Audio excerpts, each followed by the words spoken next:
Hello বন্ধুরা, শুভ দুপুর। নিয়তির রান্নাঘরে আপনাদের স্বাগত। আজকে আমি বানিয়েছি শিলপাটায় মশলা থেতো করে চিকেন কারি। তো প্রথমে কড়াইতে তেল গরম করতে দিয়েছি। তো তার মধ্যে দুটো শুকনো লঙ্কা, একটা তেজপাতা চিড়ে, এলাচ, দারচিনি আর গোটা গরম মশলা ফোড়ন দিয়ে এর মধ্যে 4টে বড় সাইজের পেঁয়াজ কুচি আমি দিয়ে দিয়েছি। দিয়ে একটু নেড়ে চেড়ে নিয়ে এর মধ্যে আদা থেতো, রসুন থেতো করে নিয়েছি সেটা দিয়ে দেবো। আর 15-20টা কাঁচা লঙ্কা চেরা আর একটা টমেটোকে 4 ফালি করে দিয়ে এর মধ্যে একটু নুন দিয়ে দিয়েছি যাতে মশলাটা একটু নরম হয়ে যায়, পেঁয়াজটা একটু নরম হয়ে যায়, সমস্ত মশলা নরম হয়ে যায়। তো ভালো করে ভাজা হয়ে গেছে। তো এর মধ্যে হলুদ গুঁড়ো, জিরের গুঁড়ো দিয়ে আরও ভালো করে কষিয়ে নেব ঢেকে, যতক্ষণ না কাঁচা মশলার গন্ধটা চলে যায় আর মশলা থেকে তেল বের হয়ে যায়।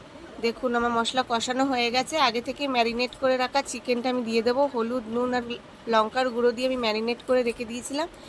সব মাংস একসাথে দিয়ে হাই আছে আমি ভালো করে কিছুক্ষণ কষিয়ে নেব যাতে মশলাগুলো চিকেনের গায়ে ভালো করে লেগে যায়। এখানে 1 কিলো চিকেন নিয়েছি আমি।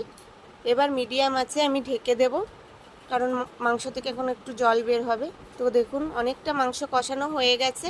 এবার এই অবস্থায় আমি ডুমো করে ভেজে রাখা আলু আগে থেকেই কেটে নিয়েছিলাম, আলুগুলো কেটে ভেজে নিয়েছিলাম ডুমো ডুমো করে। আর 1 কোয়া যে রসুন পাওয়া যায় সেটা 8-10টা মতো দিয়ে দিয়েছি। মাংস এরকম গোটা 1 কোয়া রসুন দিলে খেতে ভালো লাগে, টেস্টটাও ভালো হয়। একটু নেড়ে নিয়ে মিডিয়াম আছে আবার ঢেকে দেব, কষানো হোক ভালো করে। কষানো হয়ে গেছে আমার পুরো মাংসটা। একটু নেড়ে নিয়ে গরম জল দিয়ে দেবো। আমি চিকেন মাটন যাই বানাই সব কিছুতেই গরম জল দিই, তাহলে রান্নার টেস্টটা ভালো হয়। এবার একটু নেড়ে নিয়ে একদম লো আছে 15-20 মিনিটের জন্য দিয়ে দেবো মাংসটা সেদ্ধ হওয়ার জন্য।